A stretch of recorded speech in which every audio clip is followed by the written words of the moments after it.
Okie dokie. So this is Band Chat, whatever episode is, Blood and Zeal. We've just played the Goremongers into the Preachers.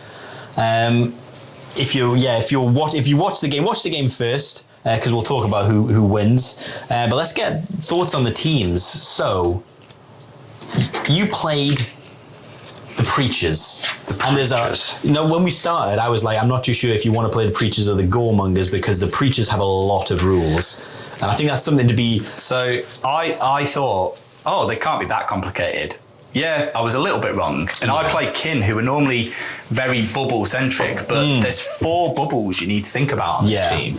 And each one does a really cool skill, to be honest. I was going to say, I think we forgot... I got an extra shot off somewhere because I shouldn't have been able to plus my APL when I was within 6 inches of your abbot. Yes. So that happened once. So there's a lot of rules to keep in mind. So we forgot that once, but it was a difficult thing to keep a track of them all. But you've got that one. You've got the increased defense, although arguably I killed that guy quick. Yeah. So I reduced your brain power needed to play after that. So you're welcome, because there's a lot going on. But then you've got the guy who creates a bubble that gives you an action when he dies. Yeah, that's a good one. And he has another ability, doesn't he? He does. He makes it easier that everyone is more APL on objective markers. Yes, and I completely forgot about that as well. I don't think it came in. Yeah. But it definitely felt like there's some high brain ability with this team. Yeah. Once you work them out, I think so. You really could get some great synergies. I think when I started the game and was able to move my entire team up that's free, insane. And second turn, do another thing again. They were all the way up in the mid board before it even activated anybody. If you're using them as like that group, and I think we obviously played it wrong afterwards. You not played it wrong, but you could have tried to save your Orator. Yes. So you could have, because I was in combat, spent a CP and jumped somebody in and look out, Mr. President. You could have looked out, Mr. President. If I'd have killed him, which I probably would, I could then fight again for a blood thing. But your guy's pretty good in combat. Yeah. So there's a chance that it would have gone your way better if you'd done that. But we were too far in when we did it. So there's another way of keeping him alive, which is just a great way of using it.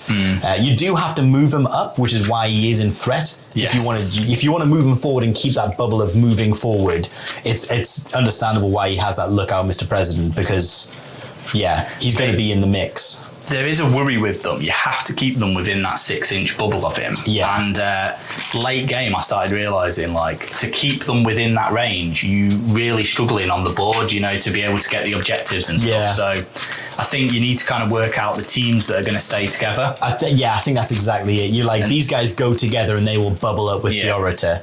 So, but I think there wasn't one person I was disappointed with. Maybe the assassin, but I think that was just pure bad rolling by me. Yeah. I needed 1 crit to kill, and I got 4 normal hits. 4 normal, and then he went into quite a good, relentless combat guy. Yeah. In the Stalker. But the Executioner Chainsaw Flamer guy got a kill. So the Miraculous, I think she got 2 kills. She killed my leader as well. She used all 3 of her limited weapons. I didn't think she would get to fire everything, but fired with everything. I think it was a good choice though, because looking back at her stats, she was 1-2 damage with 2 attacks on 5s, and I needed to get 2 damage through. If you hadn't have done, you would have been. I think the chance that you missed, it would have been terrible. So I think that was a good move to overkill, but still worthwhile. She's a really interesting character because if you think about her like a missile, she did 3 great kills herself. She got a double kill against your leader and the guy she was in combat with. And finished somebody off on the other flank early in the game. And then she ended up... and she was alive at the end of the game. And hadn't died once. Yeah, it was only in that last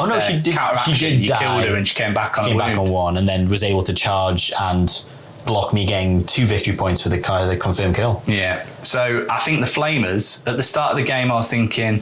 Flamers, 6 inch, it's going to be really tough, 8 inch. But actually, the damage output from them was immense. They were great. Considering you were 10 wounds, they were doing enough, but I think your ploys just kept you a step ahead with the damage reduction and then the healing. Every time I thought, I've got somebody down to 2 wounds, it was like, always healed. Yeah. Always going to go get some more blood, and then he can heal again later. So yeah, there was definitely some good play. There was a time, the first time I did the 2d3 heal and got 2 wounds back, I was like, this is not going my way. But every other heal was enough to make them not injured, which is exactly what you want. You want them to be able to be uninjured. I think it only didn't work once on the head taker. Yes. When he charged in. I had a plan to double charge, kill one, and then fight. You know what I mean? Like I could have got a nice little double kill, but it wasn't with me. But it was fine. Yeah, the blood tanks are crazy good. I really like them. Yeah. It feels like you've got loads of stuff to do. So I don't even think you did a few of the tricks they had. No. Heal, APL, the D3 damage on the charge. Great. Part of me was going to do that. So when I was choosing to charge your Orator, I had the guy that had the double and the guy with the 1. But the guy with the 1, I was like, if I try and charge and you block it, because you'd try to roll for it, and thankfully you didn't get it.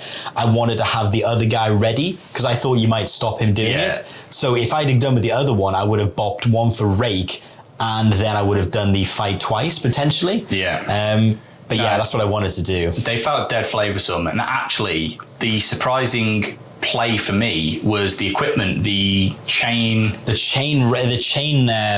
wrist chain. So being able to fire your melee weapons into combat is great. It made them feel like gunners. I mean, their weapons 4-5, 4-6, and 4 you attacks did it twice. hit on 3s. So getting all that ability with a shoot attack, it ripped me apart. Especially the 7-8 model, like wound models. It felt really strong against them. No, it was very good. It was very cool. They feel like a really like.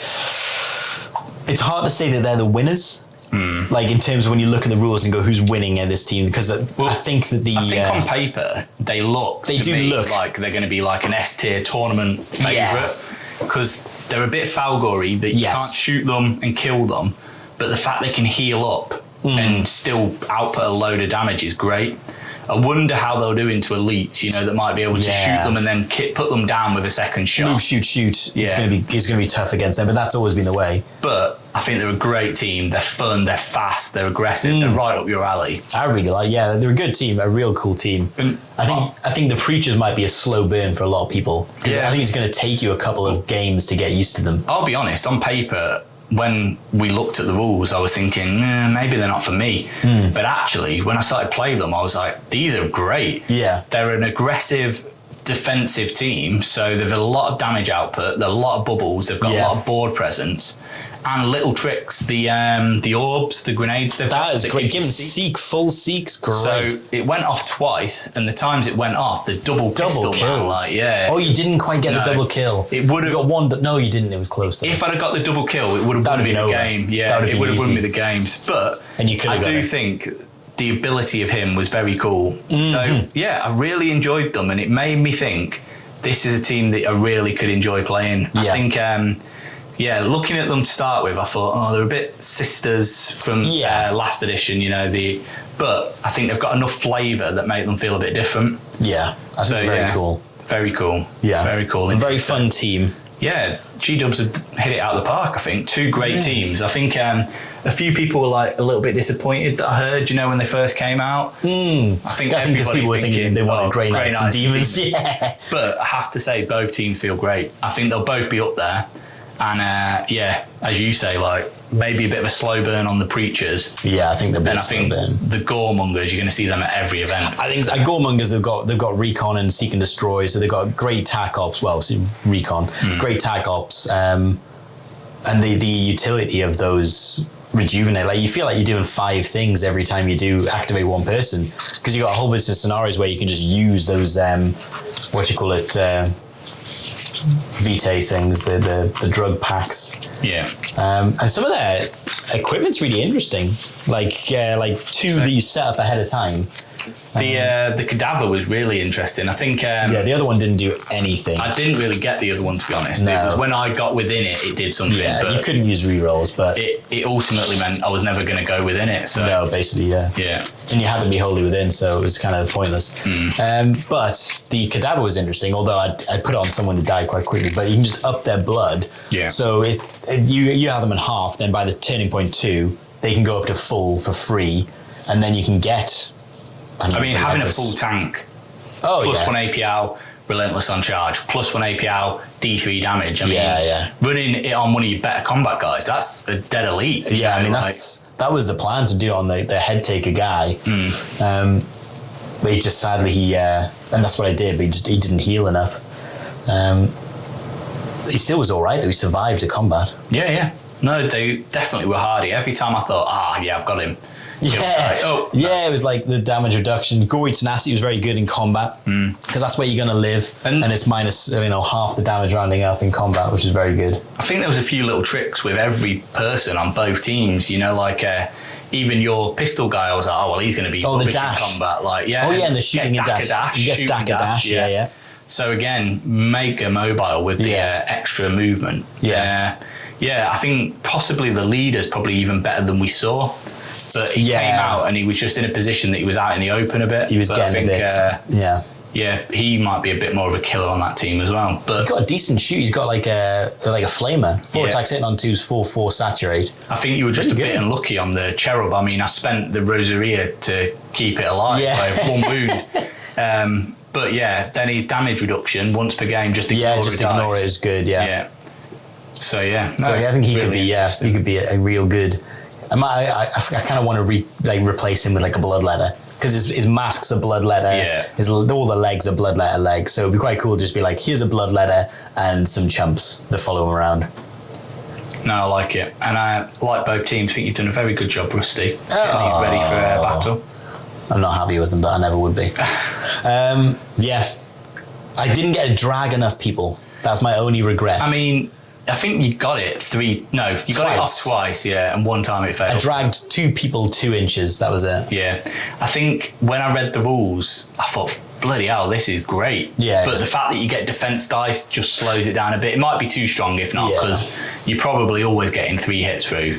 So pulling people 6 inches all the time. I'm ashamed it didn't go off on advantage because I think maybe against a shooting team who would be on engage on advantage. Yeah, it'd be nice to pull them off the advantage. Yeah, or pull them off a point. You never got that to go off. Yeah, that would be interesting. Yeah. It didn't need to happen, but that would have been in other missions where you need the control on it. Just pull them off, pull them off. All right, is that your advice? Your specialty. That's my advice. If you're in a tournament, just pull them off. Pull them off. Yeah, we might win you the game. Fantastic. Well, go watch the game if you're not already. You probably already have 2 great teams, and we'll probably get a mission with the actual custom because there's new dice like chance cards that everyone's calling them. So we'll have to have a game with them at some point. A bit more narrative-y. A bit more narrative, different way of playing it. You can play with tac ops, but they say to take it not with kill ops, not with tac ops to make it a bit easier. Okay. We'll give it a go. All right, cool. Cheers, thanks very much for the game. Catch you later. Yeah.